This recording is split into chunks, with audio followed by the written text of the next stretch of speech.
Welcome everyone to Too Good to Be True. Thank you for taking the time to listen. The subject for today's show is staying healthy. Before we start getting into details, let's just briefly talk about psychic insight and how we apply it. We choose a subject and research it, and based on that research, we determine what we think needs to be explained by creating a series of questions. Then Justina provides psychic insight to answer those questions. The psychic insight is narrated towards the end of the show. Accepting the psychic insight is a question of individual belief. Now let's go through the disclaimers. Here are the disclaimers. Neither of us claim to have any expertise in any subjects that we discuss. We relate information we find through research and the psychic insight. We are always delighted to hear from the listeners. The show only lasts an hour. We don't have the time to present exhaustive research on any topic. This means that there will be information that we miss. We just want to provide a basis for the psychic insight. We don't care if the theory turns out too good to be true, as the show name suggests. We are only interested in finding out more of the truth about topics. Spirit can only relate insight that is appropriate for our time in history. Free will cannot be affected. Only comments that are appropriate for our time can be given through the psychic insight. Much of the subject matter in shows may have already been covered many times in other media. We want to look into subjects in a new, different way and be thought-provoking. We are not so good with pronouncing names, we apologize. For advice on health matters, contact licensed medical practitioners only.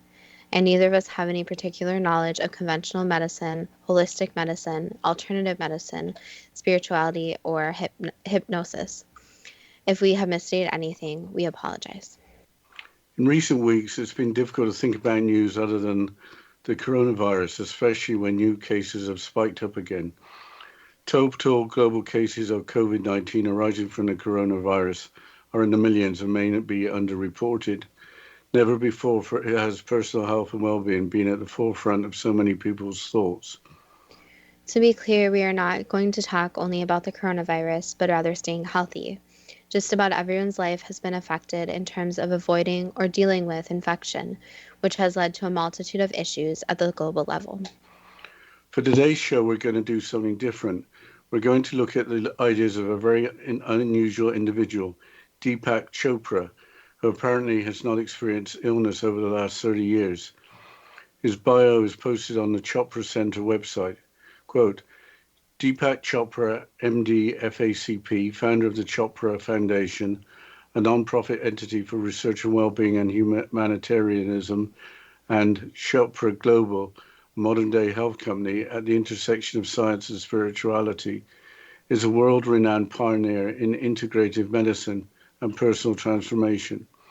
Chopra is a clinical professor of family medicine and public health at the University of California, San Diego, and serves as a senior scientist with the Gallup organization.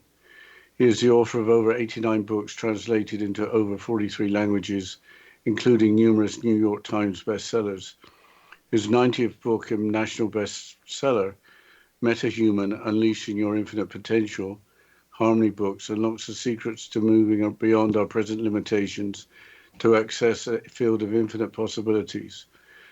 Time magazine has described Dr. Chopra as one of the top 100 heroes and icons of the century, unquote. Just to repeat that Deepak Chopra is an MD or medical doctor. His specialty is endocrinology while having been a cardiologist, but he is also noted for what is termed alternative medicine. That's an impressive bio, especially in terms of bridging the gap between science and spirituality. Why don't you start with some of Dr. Chopra's ideas regarding the COVID-19 pandemic? The following is from the Chopra website, the Chopra Center website. Quote, what is less publicized is that the hospitalization rate, which is very high at over 15%, also affects younger age groups, even though their death rates are lower. In those who are the most susceptible, the virus creates an acute and severe form of inflammation, referred to as a cytokine storm, which then leads to severe symptoms and respiratory damage, even death. Cytokines are the chief protein mediators of inflammation in the body. We can use this information about the dangers of having an elevated pre-existing state of low-level chronic inflammation to perhaps offset the possibility of the kind of acute inflammation that puts a person at risk for severe infection and hospitalization. Let me emphasize the perhaps caution. The research on low-level chronic inflammation grows by the year and is very significant. You can go to many websites or our recent book, The Healing Self, to discover the kinds of foods and lifestyles that are either inflammatory or anti-inflammatory, unquote. The word cytokine is made of two Greek words, cyto meaning cell and kinos meaning movement. Cytokines aid cell-to-cell communication and immune responses and stimulate the movement of cells towards sites of inflammation, infection, and trauma. Just to be clear, what does the term inflammation mean? It might mean different things to different people. The Life Science website provides a definition. Quote, inflammation is a vital part of the immune system's response to injury and infection. It is the body's way of signaling the immune system to heal and repair damaged tissue, as well as defend itself against foreign invaders such as viruses and bacteria, unquote. What are the inflammatory or anti-inflammatory lifestyles that influence the immune response and, with emphasis on the word perhaps, offset severe infection? The same Shop Presenter article explains that three factors are important.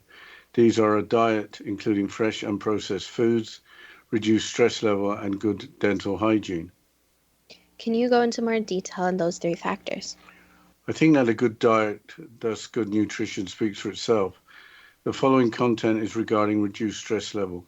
Quote, your levels of chronic inflammation are also highly influenced by stress. Like inflammation, stress is a normal process that your body uses to protect you, but too much ongoing stress can become harmful and contribute to chronic inflammation. Relentless emotional, physical, and psychological stress weakens the immune system and promotes unchecked inflammation. Research suggests that chronic psychological stress results in the body losing its ability to regulate the inflammatory response. The stress response involves the release of hormones like cortisol, which help to prepare the body to fight or flee a perceived threat. Immune cells are also influenced by cortisol. In normal amounts, cortisol seems to influence immune cells to limit and regulate the acute inflammatory response. But when immune cells are chronically exposed to stress hormones, they become insensitive to the normal regulatory effects of cortisol, and inflammation can be out of control. People who respond to stress with anger and hostility are also at risk for increased inflammation and heart attacks. Unhealthy coping strategies such as smoking, alcohol use, and overeating can worsen the impact of chronic inflammation and contribute to the risk of chronic diseases. Instead, opt to cope with stress in a way that soothes the mind and the body. Find breaks in your day to pause, connect with yourself, and find the calm in the present moment. Focus on your breath and allow yourself to let go of stress and worry. Engage in meaningful meditation practice. Enjoy regular balancing yoga. Spend time in nature, unquote.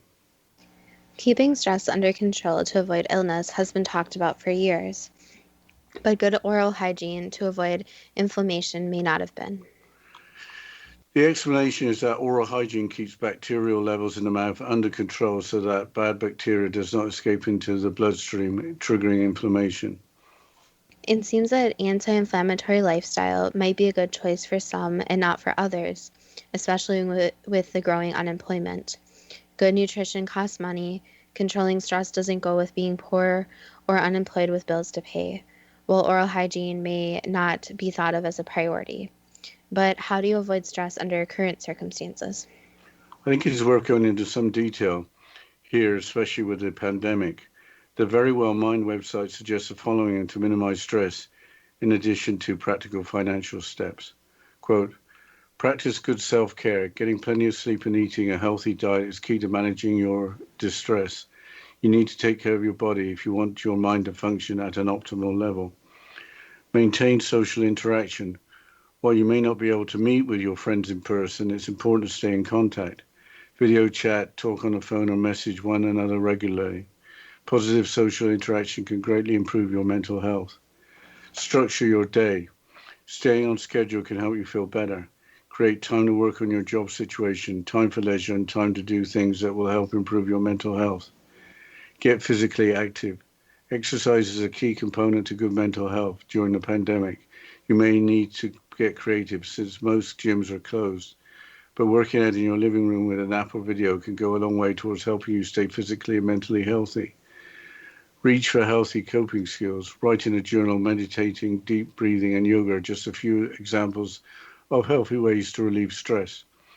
Make sure you have plenty of healthy coping skills at your disposal so that you can reach out for something healthy when your distress starts to increase.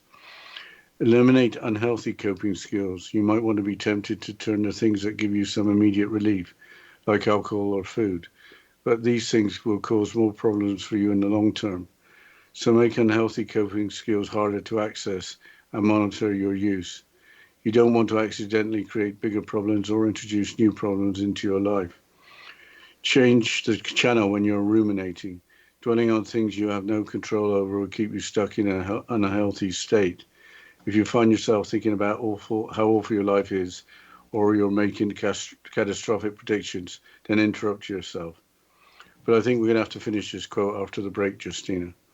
Yes, we'll continue after the short break, and you're listening to Too Good to Be True with Justina Marsh and Pete Marsh on the X Zone Broadcast Network, www.xzbn.net.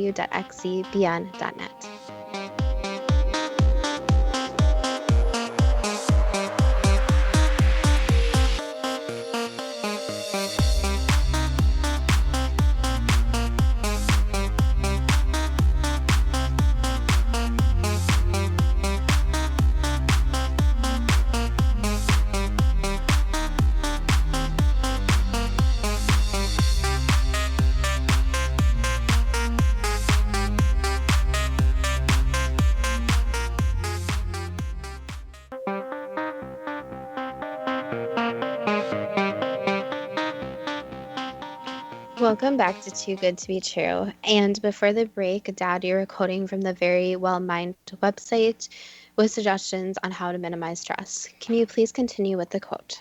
Yeah, I was talking about changing the channel. Get up and do something to change the channel in your brain. Distract yourself with a chore or activity. Talk to a professional if you're struggling. If you're feeling depressed or anxious or you're having difficulty functioning, contact a mental health professional. Talk therapy or medication. Talking therapy or medication may help you feel better, unquote. I think it was well worth stating how to mitigate stress. But let's move on to staying well in more general terms. Deepak Chopra has written about the mind-body connection in understanding the roots of disease. Yes, we have already heard about minimizing stress and trying to keep the immune system at an optimal level. But is there more to it than stress? Here's more from the Chopra Center website where he introduced the idea of vibrations that impact the body. Quote, thoughts and emotions also carry vibrations that impact your biochemical, cellular, and overall physiological state. At a physical level, the body is made up of atoms of water, which are in a constant state of motion. The type of movement or frequency at which atoms within the cell vibrate creates a form of wave energy that influences their structure and function. Science demonstrates that thoughts, words, and feelings can change the crystal structure of water and cells, which can change their function. Positive, kind, and inspiring thoughts and emotions vibrate in harmony with your cells, since they share a similar frequency that allows them to function optimally. In fact, one study has found that the type of vibrations or energy patterns that are carried by certain words and intentions are able to cause physical changes in DNA structure, which affect how the genetic code is translated to make different proteins that become the building blocks of your body. This may explain why techniques like affirmations and hypnotherapy can have such strong effects on the human body. Often your thoughts are also expressed as words, which carry these energetic vibrations and are then put into action as repeated habits and behaviors that further impact health, unquote. So, a positive attitude is good for your health. Apparently, yes, which I don't think is a surprise, but the extent that the mind can affect the body does appear to be surprising. Here's more from the same article. Quote, emotions like anger, fear, guilt, anxiety, sadness, resentment, jealousy, depression, and stress can manifest within the body and contribute to imbalance and disease. For example, you're likely already familiar with the way that fear can contribute to digestive upset, or how tension can lead to headaches. When you experience emotional states like sadness, joy, or anger, physiological sensations occur in different areas of your body. Scientists have created maps of emotions showing areas of the body that are activated when study participants experience different emotions. This connection is multidirectional. Emotional experiences affect the way you behave and the physiology within your body. In the other direction, your perception of these emotions trigger bodily changes. It also, I'll do that again. Your perception of these emotion triggered bodily changes also influences your consciously felt emotions, unquote. It sounds like a vicious cycle, but what about Deepak Chopra's spiritual beliefs? In his blog on the Deepak Chopra website, there's an excerpt from Chopra's book, Spiritual Solutions. He discusses the concept of self-awareness as follows. Quote, self-awareness isn't the same as praying, believing in miracles, or seeking God's favor. The vision I've sketched in it is spiritual because of the third level of awareness, which I've labeled pure awareness. This is the level that religious believers know as the soul or spirit. When you base your life on the reality of the soul, you hold spiritual beliefs. When you go further and take the level of the soul to be the basis of life, the very ground of existence, then spirituality becomes an active principle. The soul is awakened. In reality, the soul never sleeps because pure awareness infuses every thought, feeling, and action. We may disguise this fact from ourselves. One symptom of contracted awareness, in fact, is a complete denial of higher reality. This denial is based not on willful blindness, but on the absence of experience. A mind blocked by fear, anxiety, anger, resentment, or suffering of any kind is unable to experience expanded awareness, much less pure awareness, unquote. How can self awareness influence healing? Later in the excerpt, Chopra discusses healing and transformation in terms of spiritual solutions to problems dependent on the level of self-awareness. Quote, the essence, every problem is open to a spiritual solution. The solution is found by expanding your awareness, moving beyond the limited vision of the problem. The process begins by recognizing what kind of awareness you are working from, because for every challenge in life, there are three levels of awareness. Level one, contracted awareness. This is the level of problems, obstacles, and struggle. Answers are limited. Fear contributes to a sense of confusion and conflict. Efforts to reach a solution meet with frustration. You keep doing more of what didn't work in the first place. If you remain at this level, you will be frustrated and exhausted. Level two, expanded awareness. This is a level where solutions begin to appear. There is less struggle. Obstacles are easier to overcome. Your vision extends beyond the conflict, giving you more clarity. Negative energies are confronted realistically. With greater expansion, unseen forces come to your aid. You move forward according to what you desire from your life. Level 3, pure awareness. This is the level where no problems exist. Every challenge is a creative opportunity. You feel completely aligned with the forces of nature. Inner and outer worlds reflect each other without confusion or conflict. Because solutions arise from the level of the true self, they meet no resistance. All your desires lead to the result that is best for you and your surroundings. As you move from level 1 to level 3, life's challenges become what they are meant to be, a step closer to your true self. Unquote. How do you become self aware? There are courses, but I'm sure a path can be found, with meditation being an important aspect. The India Infoline website includes 7 skills in self-awareness as described by Chopra. Quote, skill number 1, become the best listener you can be. Learn to listen with the instruments of the body, the feeling of the heart, the logic of the mind, and the stillness of your soul. As you listen deeply, reflect on the following questions. What am I observing? What am I feeling? What is the need of the moment? What is the best way to fulfill this need? Skill 2, bond emotionally with friends, family, professional colleagues, and those you interact with daily. Understand that each of us is part of a web of relationships that is nurtured through love, kindness, compassion, empathy, and joy. Emotional bonds create effective teamwork where nothing is impossible because you have shared shared vision for service, contribution, and success, and because you complement each other's talents and strengths. Skill number 3. Expand your awareness by knowing that all human beings have a hierarchy of needs that start with survival and safety and progressively expand through stages that include love and belonging, true self-esteem, successes in the progressive realization of worthy goals, creative expression, higher consciousness, and self-actualization. As you expand your awareness, learn to harness your spiritual gifts that come in the form of the powers of intention, intuition, creativity, imagination, and conscious choice making. Skill number 4. Remember the importance of action. Learn to be action oriented and know that there's no power higher than love in action. Remember that love without action is meaningless and action without love is irrelevant. Skill 5. Assume responsibility for your own well-being in all its various facets.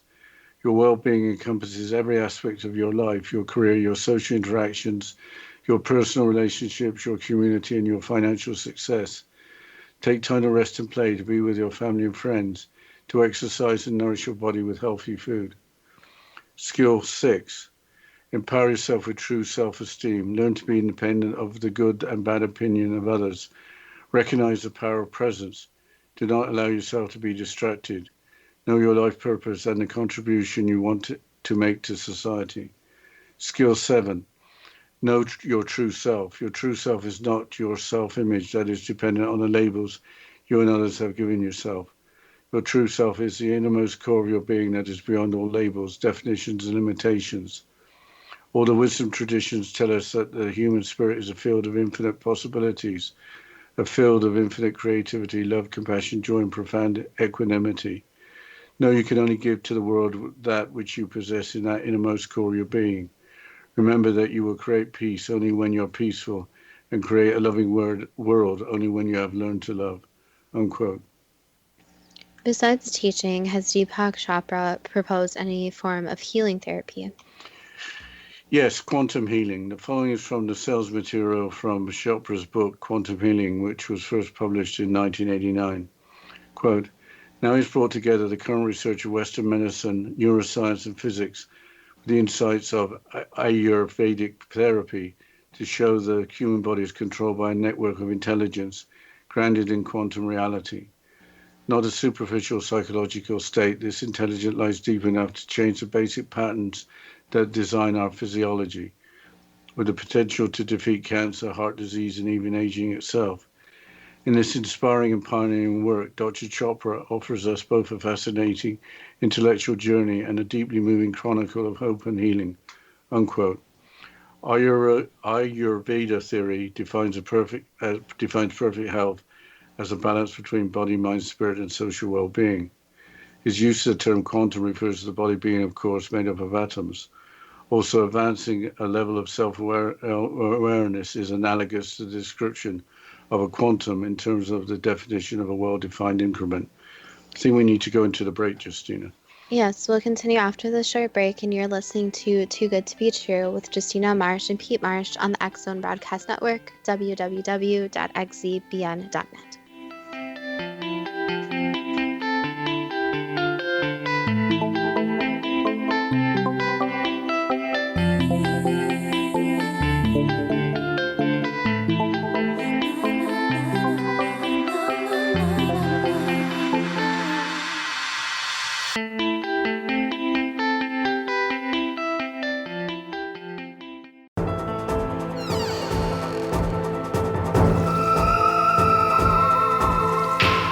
Welcome back to Too Good to Be True. And before the break, we were discussing Chopra's idea about quantum healing. Is there more information on Chopra's idea that the human body is grounded in quantum reality? Encyclopedia.com goes into more detail. Quote, Chopra postulates that these extraordinary forms of healing are related to understandings of quantum physics and of consciousness. Just as quantum physics aim to describe physical phenomena normally hidden at a subatomic level, so quantum healing is directed to healing the body-mind from a deep, unmanifest level of consciousness. The mind and body are expressions of this profound consciousness, which Chopra calls the quantum mechanical body. Chopra identifies the quantum mechanical body with a quantum level of physical reality. He maintains that we can activate profound healing of the mind and body by consciously accessing this quantum level of our being. Unquote. Unquote. How widely accepted is quantum healing? I don't think it is anywhere near the mainstream. The following is from Wikipedia. Quote, quantum healing has a number of vocal followers, but the scientific community widely regards it as nonsensical. The main criticism revolves around its systematic misinterpretations of modern physics, especially of the fact that microscopic objects, such as the human body or individual cells, are much too large to exhibit inherently quantum properties like interference, and wave function collapse. Most literature on quantum healing is almost entirely philosophical, omitting the rigorous mathematics that makes quantum electrodynamics possible. Unquote.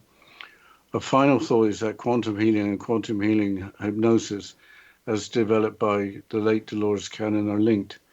The connection is that Dolores Cannon was influenced by Deepak Chopra's work in developing her technique. What is quantum healing hypnosis? The Doris Cannon website provides an overview of the technique. Quote, Dolores Cannon's method of hypnosis, quantum healing hypnosis technique, QHHT, involves inducing an individual into the somnambulistic state of trance through visualization, a state which under ordinary circumstances is experienced only twice daily. The moment just before you become consciously awake and the moment just before you fall asleep. Historically, hypnotists have avoided conducting research with subjects in this state because of the often strange and inexplicable results that are recorded. Dolores Cannon began her research of lost knowledge and reincarnation in the late 1960s by developing QAHT for past life regression sessions with her subjects. Unquote. Hypnosis works by contacting the subconscious mind. With that, it's time for the first question. For COVID-19, has it been less publicized that hospitalization includes younger age groups, even though their death rates are lower? At this time, the numbers are all over the place, so since every state, every country has different reporting systems, some places may be reporting not enough hospitalizations, while others are over-reporting. So at this point, it's hard to track the actual number of hospitalizations, even in younger children. Is anything else being less publicized in the United States? Not really being less publicized, but nobody knows how to keep track of it. So in theory, yes, some of the numbers could not be as publicized, but there also could be an over-exaggeration as well. In the most susceptible to COVID-19, does the virus create an acute and severe form of inflammation referred to as a cytokine storm, which then leads to severe symptoms and respiratory damage and possibly death? That's correct, yes. Can an elevated pre-existing state of low-level chronic inflammation be dangerous in increasing the risk of severe infection and hospitalization? Again, that could be said, yes. Is inflammation the body's way of signaling the immune system to heal and repair damaged tissue, as well as defend itself against foreign invaders such as viruses and bacteria, or is there more to it? No, that is the basic concept, where it is basically an alarm being raised for the body, where the body is told something is wrong and it's time for rest of the body to spring into action. Can inflammatory or anti-inflammatory lifestyles exist to influence the immune response? Yes, there are things you can do to help the immune system and almost boost the immune system. Is a diet including fresh unprocessed foods, a reduced stress level, and good dental hygiene important for the anti-inflammatory lifestyle? That could be said, yes, but especially the stress part. Stress has a huge impact on the body. Are chronic levels of inflammation influenced by too much ongoing stress? Yes, Is it correct that chronic psychological stress results in the body losing its ability to regulate the inflammatory response? that is a possibility, yes. Through chronic stress, does the ongoing release of stress hormones result in immune cells becoming insensitive to their normal regulatory effects? Again, yes, that does happen. Are individuals who respond to stress with anger and hostility at risk for increased inflammation and heart attacks? Yes, but also people who respond to other ways to stress as well. Basically, stress overall is very unhealthy. Do unhealthy coping strategies such as smoking, alcohol use, and overeating worsen the impact of chronic inflammation and contribute to the risk of chronic disease? Yes. What is the best advice to cope with stress in a way that soothes the mind and the body? Basically, finding out what is right for each individual person. There isn't an end all be all, but each person has to find a healthy way to deal with stress. Something that makes them happy, something that takes their mind off everything else. Something that in general you can use the word relaxation. How important is oral hygiene in reducing inflammation by keeping bad bacteria out of the bloodstream to not trigger inflammation? It is very important. So, oral hygiene overall is something that just helps the body. Again, if the body is cleaner, it is generally healthier. What is the best advice for reducing stress when financial or other challenges make experiencing stress unavoidable? Basically, going in with a mindset it will all work out in the end. Going in with a positive mindset and also creating goals for yourself. So, if it's a stressful situation where there's a possible solution, writing out the possible solutions and writing out ways to work towards them. Do thoughts and emotions also carry vibrations that impact the biochemical, cellular, and overall physiological state? Yes. Are the types of vibrations or energy patterns that are carried by certain words and intentions able to cause physical changes in DNA structure? That hasn't been scientifically proven, but it is possible that the body responds on a cellular level to outside influences. Can your thoughts and words, if repeated as habit, impact your health? Yes, again, being positive and having a more positive outlook is important to a person's well being. Can negative emotions manifest within the body to contribute to imbalance and disease? That's possible, yes. Are there areas of the body that are activated when study participants experience different emotions? Yes, emotions are very complicated, so science does not know everything about them, but yes, that is true. Can emotional experiences affect physiology within the body? 100% yes. Can perception of emotion triggered bodily changes influence consciously felt emotions? Yes, that is true. For an individual, does spiritual belief depend on basing their life on the reality of the soul? It really depends on each individual person. For some people, yes, for others, no. Does soul awakening occur when an individual believes that the soul is the basis for life? That could be said, yes. Does the soul never sleep, being aware of every thought, feeling, and action? Yes, that is correct. The soul does not sleep. Is every problem open to a spiritual solution? That is a complicated question, so it really depends on the person's belief system. Is the solution found by expanding awareness, moving beyond the limited vision of the problem? Not always, no. Sometimes the answer is right in front of the person and it doesn't need this expanding. But other times, yes, other thoughts need to come in. Is contracted awareness a level of problems, obstacles, and struggle with limited answers? Yes, With contracted awareness, does fear contribute to a sense of confusion and conflict with efforts to reach a solution meeting with frustration? sometimes, yes, that is true.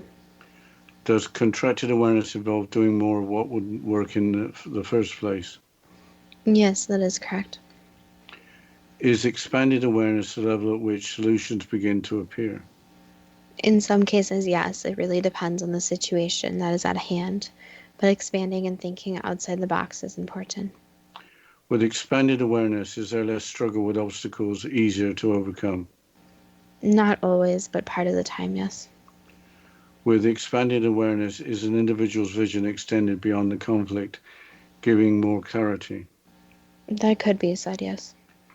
With expanded awareness, are negative energies confronted with unseen forces assisting? That's a very complex question since it depends on the situation, but in some situations, yes. With expanded awareness, does the individual move forward according to what is desired from the individual's life? In most people's minds, yes, but there are certain limitations since people are human, so there are limitations to this expanded reality and consciousness. For pure awareness, does no problem exist with every challenge a creative opportunity? That's the thought, yes. With pure awareness, does the individual feel completely aligned with the forces of nature, with inner and outer worlds reflecting each other without confusion or conflict? That's not true, no. There's always going to be some type of conflict or confusion, since that is how the world works. With pure awareness, do solutions arise from the level of the true self, meeting no resistance? Again, there will always be resistance since humans learn lessons, and to learn lessons, there needs to be troubled waters. But we'll have to continue after the short break, and you're listening to Too Good to Be True with Justina Marsh and Pete Marsh on the X Zone Broadcast Network, www.xzbn.net.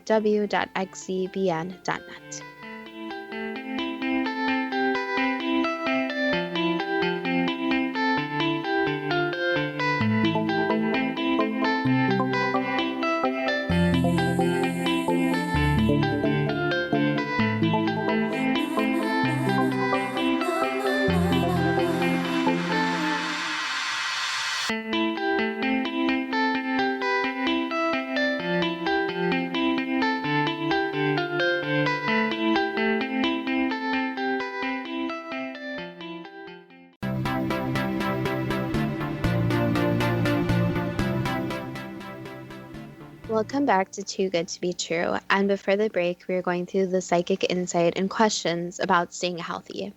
Dad, can you please continue with the questions?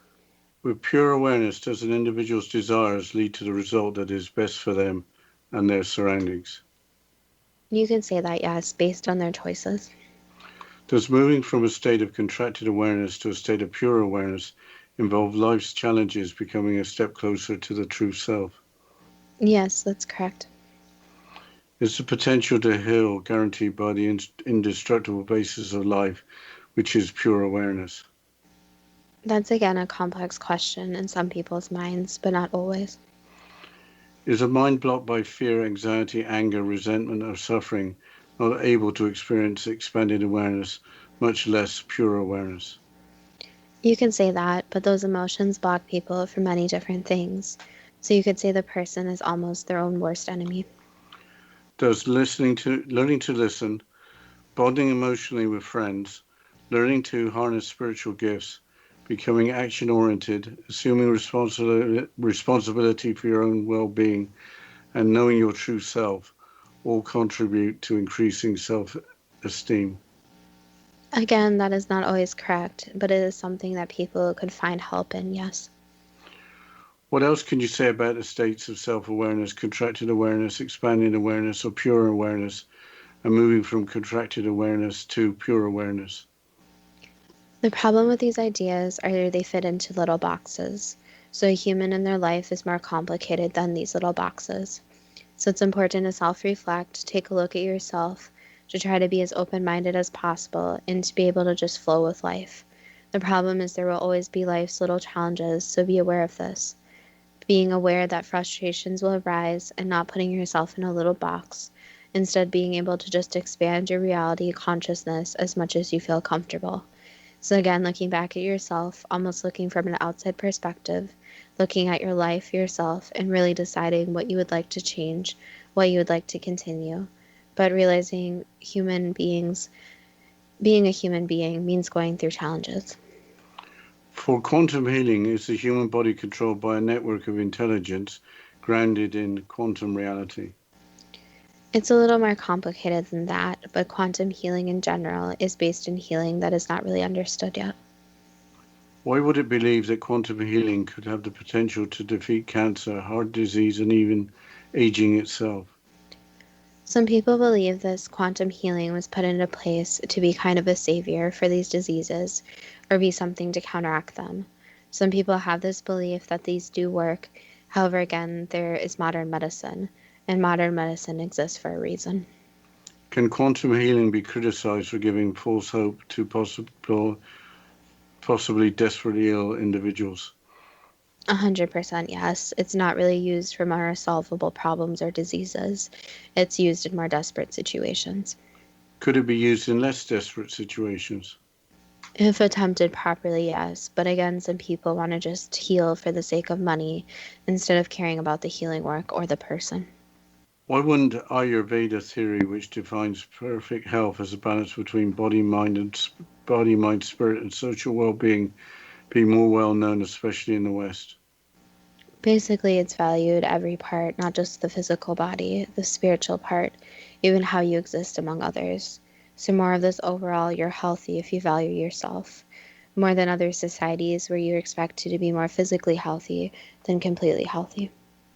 Should the body be thought more like a machine rather than just a body and mind? Yes, it's basically all working together. Is there any reason why perfect health would not be a balance between body, mind, spirit, and social well-being? No, but again, it's societal norms that come into play, and mental health has always been a more controversial subject among humans, since mental health is harder to see than physical health. Why are the scientific community apparently taking the term quantum and quantum healing too literally in terms of physics and being critical rather than considering the term as being applied to healing the body mind from a deep, absolute level of consciousness? Basically, there's fear, and scientists in general have a problem. They find a solution to the problem, and once a solution is found, the new solution is hardly ever studied again. So it's hard for scientists, especially, to think in this more gray area than the more black and white areas of the word quantum. Why do different scientific groups appear to want to put up barriers which would act to limit the scope of their studies? Basically, again, you have your hypotheses, you solve the hypotheses, and the solution is there. Many scientists believe there are so many problems to solve, why work on the same problem twice? Would the use of rigorous mathematics be useful in helping the understanding of quantum healing when aspects of quantum theory are not yet understood? Again, it will take more understanding. Right now, the quantum healing, the quantum realms, anything you want to call it, is very unknown.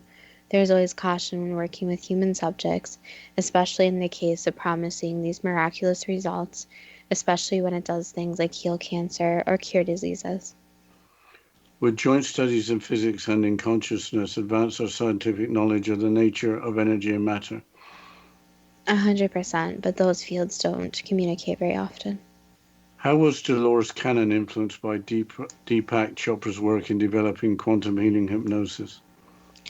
Basically, she had a strong belief that if her spiritual body was aligned, her mental and spiritual bodies would feel better as well. So she really did believe aligning everything so everything fit together like a puzzle. In quantum healing hypnosis, is the somnambulistic state of trance only normally experienced twice daily, the moment just before consciously awakening and the moment just before falling asleep? Yes. How was it discovered that information from lost knowledge and past lives could be retrieved through quantum healing hypnosis? Basically, people recalling information, but again, to be cautious if the information is really from the past life or if it's something more almost like a movie or a dream. So, being really conscious of who you're really working with and if this person knows how to get you in that type of state. Going back to the current pandemic, what advice can you offer regarding avoiding infection and staying healthy? Basically, view yourself as part of the bigger problem. So instead of viewing yourself as someone who is not affected, view yourself as the bigger problem. So almost act if you have the virus and what you would do if you already had the virus, not just for your sake, but the sake of the people around you. So obviously, washing hands, following guidelines. And again, when it comes to health, it's all about the cleanliness and stopping the spread as much as possible. So it's all about helping the next person rather than just yourself. Are placebos effective because healing is a matter of the mind as well as the body? Yes and no. It depends on the individual person. So it depends on how strong their belief is and what they are trying to heal. Something the placebo is the mentality of the mind basically almost heals itself. That was the last answer. Is every problem open to a spiritual solution too good to be true? That depends on what you are prepared to believe. I think we have to first talk about the current pandemic situation and the advice that came that you should almost think you have the virus and protect other people and not think that you're immune or anything like that. I think that's what has been missing, at least in the areas that we live in. Yes, just for the listeners, we live in the United States. So the United States is handling things different, obviously, than other countries, since each country is deciding to view the virus and have different rules. But the point that I wanted to make was that something about reducing stress that we've seen a lot during the pandemic is actually adopting animals. And it actually has been found in studies that hugging a dog actually releases chemicals in your brain that are positive chemicals that actually put you in a good mood. So I'm all for adoption, obviously, with my puppy. And during this pandemic, adoption numbers have been a lot higher and people have had a lot more time with their animals. So that's something to think about too, is that maybe, you can't have a dog, but there's always other different animals that are available for adoption. Yes, that's an interesting point. I think bicycles have pretty much disappeared off the shelf. People are getting outside and getting exercise. Thankfully, in the United States, we've got plenty of space, so you can get involved in activity with social distancing. But it's very interesting that you can't buy a bicycle these days because they've all been sold. Well, another point that I wanted to make is that the warning about these different healings and therapies, etc., especially when it comes to people who do have cancer or other very horrible diseases, that there's many people out there trying to scam people just for money, and they'll make a guarantee. It's even pills, supplements, etc. They'll make a guarantee that it will solve some symptom or will actually solve the disease. So just be cautious of that, since I feel like, especially in different parts, some people aren't fully aware that there are these scammers. Yes, and I guess we got a clear message that there's a lot of potential for healing in the future, but the state of things are that current medical science is about the best thing we have, and that there's promise elsewhere, but as we said at the beginning, always contact a licensed professional. Don't think that somebody has got a better solution than a professional. Well, on that note, if you have any comments or suggestions about today's episode, please contact us at our Facebook page at Too Good to Be True with the first two spelled TWO, or our Instagram page at TWOGTBT. We hope that everyone's doing really well during this pandemic, that everyone's staying healthy and safe, and that you find different ways to cope with stress. And as always, thank you so much for listening, and we look forward to next week's show.